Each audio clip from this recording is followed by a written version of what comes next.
In this second MATLAB session, we will build on the program that we wrote in the last computer session that used the plane wave expansion method to calculate a photonic band diagram of an array of cylinders. In this session, we will modify that code to, instead of calculating a photonic band diagram, calculate the isofrequency contours that we can use to start doing dispersion engineering on our photonic crystal. Just to remember where we started, let me run this, and we have the exact same code we had last time for calculating band diagrams.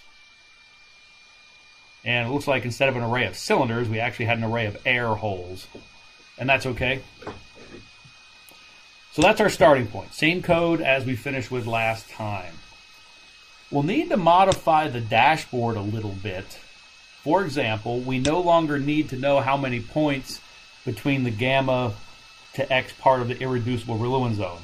Reason being is because we're not tracing around the perimeter of the irreducible Brillouin zone. What we're doing is iterating through the entire Brillouin zone, calculating the eigenvalues at every point in that area.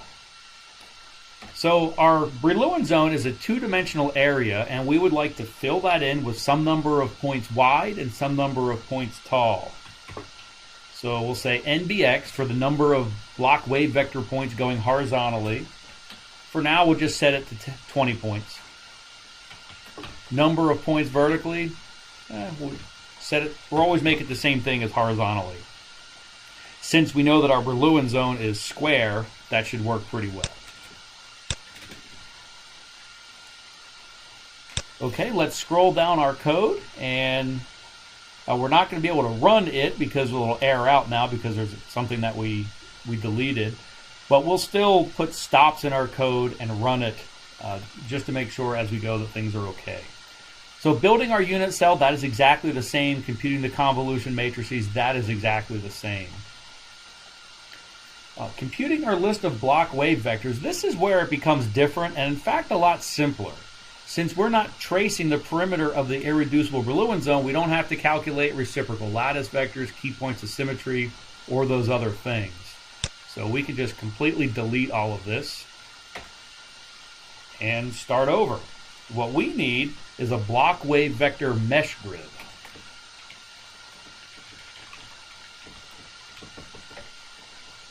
So first, we'll calculate the x-axis of our Brillouin zone. So this is the x component of the block wave vector. We will use the linspace command and create an array of numbers that goes from -1 to 1. And how many points do we need? Well, we defined above that will just be NBX. But we know that our Brillouin zone spans a distance of 2 pi over a. So what we'll do is we'll multiply that linspace by pi over a, and since we're going from -1 to 1 in the linspace command, we create an array of numbers going from negative pi over a up to positive pi over a. That way we've centered our Brillouin zone on the gamma point. And I like to do the copy and paste. We'll now do the vertical axis of our Brillouin zone, and the same thing, pi over a, negative pi over a to pi over a. But we're going to use NBY number of points.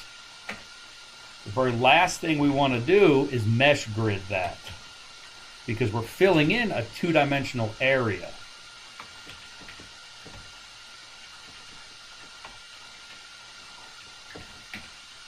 And so let's stop the code here and run it, just make sure we don't have any errors so far. And you know what? Let's not draw our unit cell. Let's delete that. So we know that's correct. We will delete that. And that's because we have a lot more things to draw. So we want the space in our figure window. Okay, so let's look at beta x. And we see it goes from negative pi over a to pi over a. A is just 1 in our case. So this string of numbers goes from negative pi to pi. Beta y does the same thing. We can look at bx and by, and all those numbers look reasonable. So that really takes the place of our list of block wave vectors, but now it's not a list, it's a mesh grid of block wave vectors. So maybe we'll just change the title here. Great mesh grid of block wave vectors. So that's it. So we have a 2D array of block wave vectors, so we need to set up a double loop inside our plane wave expansion method code. And that's our next step. So the indices for our spatial harmonics, that stays the same. We still want to initialize our band data, but we're storing it differently now. So we'll initialize K0, and it'll be useful to initialize this to NANs. So we're going to have a whole array full of NANs, and this way when we plot it, the plotting just ignores the NANs and it doesn't use that to scale the color data or anything like that. If we filled it with zeros or ones, it would take that as a minimum or maximum, and we really wouldn't see our data to their full scale. So we need to initialize this a little bit differently. And this will be an array that's NBX wide by NBY tall. And then in the third dimension, so we're iterating over 2 dimensions. That's the NBX and NBY. And for every point in this 2D array, we'll implement the plane wave expansion method, calculate a bunch of eigenvalues, and store them here. So how many eigenvalues do we have? P times Q. That is our total number of spatial harmonics. All right, we'll do one more test before we modify the main loop. We'll run it, and no errors. Very good. So we enter our main loop, and as promised, we no longer have just one loop. We had one loop for the band diagram because we traced just a line around the perimeter of the Brillouin zone, but now we need to fill in a 2-dimensional area. So we'll say 4NBY equals 1 to big NBY, and then 4NBX equals 1 to big NBX. Then, of course, at the very end, we're going to need 2 end statements. And we will want to indent the code inside of our for loop. And I'm going to do that by holding down the control key and hitting the right bracket. And there's shortcuts to, or ways you can get to it through the GUI too. Okay, so now we have our standard plane wave expansion method, but now wrapped inside of a double loop. We need to modify this because we're no longer storing our block wave vectors in this linear list. We have a 2D array of the x components of the block wave vector. So we give it our indices from our 2 loops. And we'll do the exact same thing for the y component of the block wave vector. And we'll use a by there instead of a bx. Once we have our beta x and beta y, our diagonal k matrices, that stays the same. Where we compute the eigenvalues, that stays essentially the same up until the point where we calculate d. And what we'll want to do is store it in this different array, NBX, NBY, because we're filling in a 2D array, colon. And then we'll fill in our d's. Now at this point, we can't show the bands. We're not calculating bands. We need to do something else graphically. So since we have a double loop going on, just to speed things up, let's add our graphics outside that first loop, or outside the second loop, but inside the first one. That way it calculates an entire row through the Brillouin zone and then draws our graphics. Here the graphics will be slow. So we're going to show the bands. And in this case, it's full bands, not just linear line bands from our band diagram.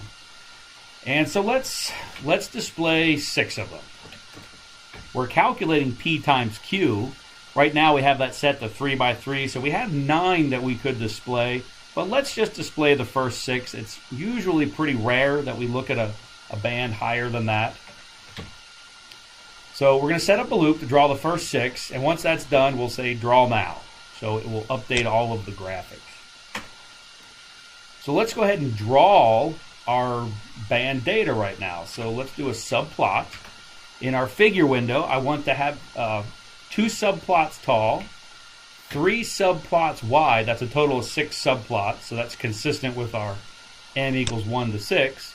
And we're going to plot in the nth one. So we're drawing the nth band right now.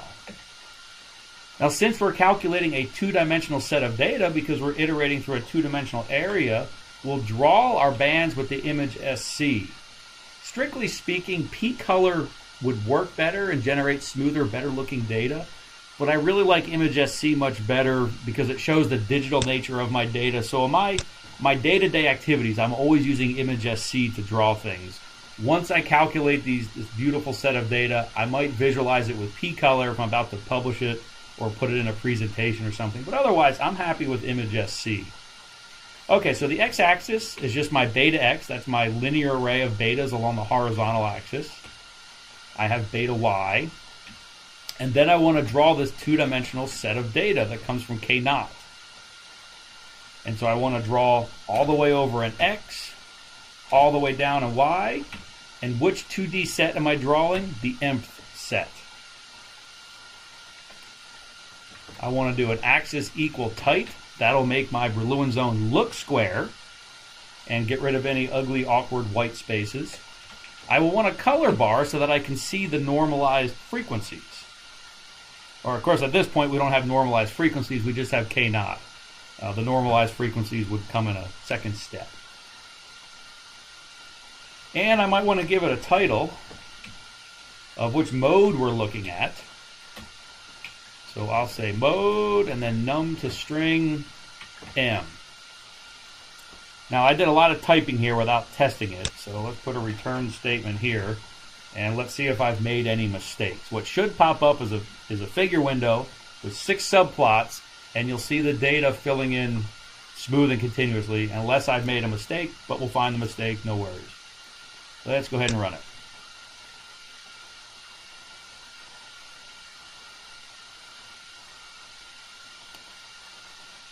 So I did make one mistake here that maybe you wouldn't notice. So our loop is first looping over y and then x. So these lines should actually be filling in vertically.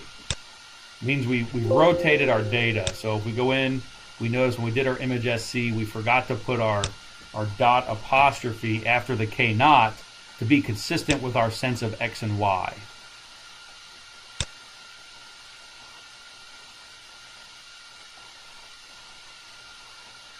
Okay, now we're watching the full set of band data. Each one of those little diagrams is the Brillouin zone. And we're calculating the normalized, not the normalized frequency, sorry, we're calculating the k0, the square root of our eigenvalue, over the entire Brillouin zone. And of course, we've sorted into our different bands.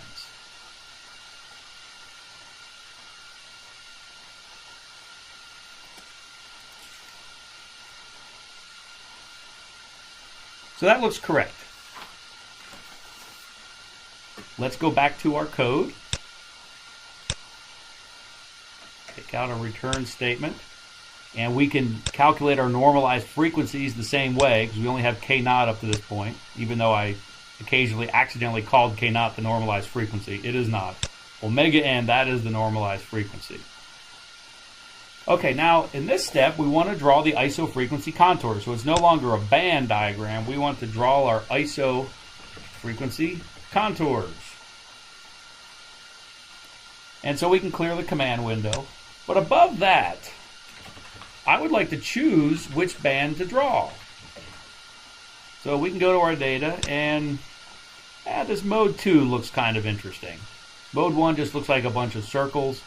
Let's look at the ISO contours for mode 2. So I will choose m equals 2. And once I get this code working, I can simply just put in a 1 for m, and it'll draw the ISO contours for any of those bands that we want. Okay, so let's delete from here down.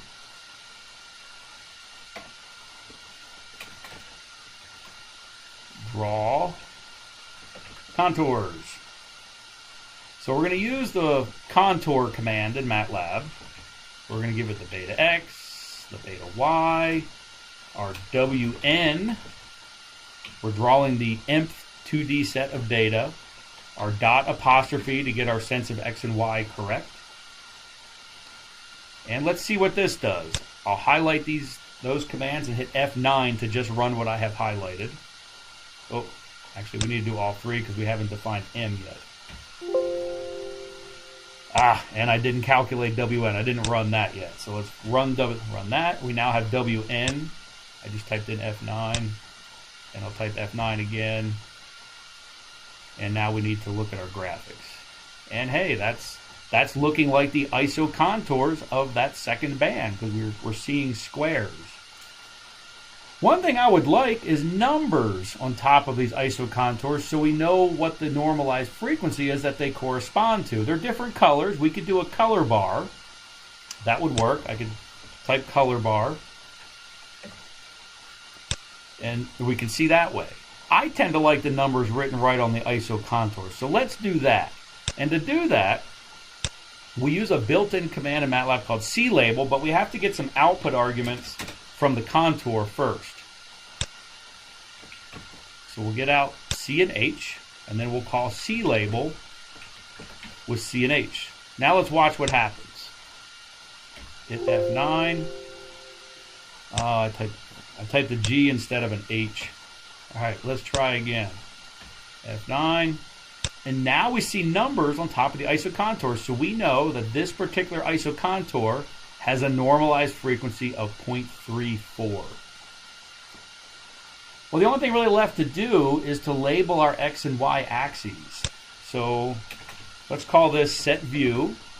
Of course, we'll do an axis equal tight, because that makes our Brillouin zone look square. If our figure window was stretched out, our Brillouin zone looks rectangular, and that really implies we have a non-square unit cell, and that's really not the case. So if we run that axis equal tight, now no matter how we have our figure window, we see a square Brillouin zone. All right, let's dress up our x-axis. We want to label the horizontal axis with a beta x and our vertical axis with a beta y. So we'll use X label and Y label to do that. X label. I'd like to use LaTeX to get a nice beta. So we'll do the backward slash lowercase beta for the lowercase beta. Underscore X to make the X a subscript. And we'll tell it to use the interpreter LaTeX. And if we run that, that should give us a nice looking beta X along the X-axis. Now we want a beta Y along the Y-axis. So I'll copy and paste that.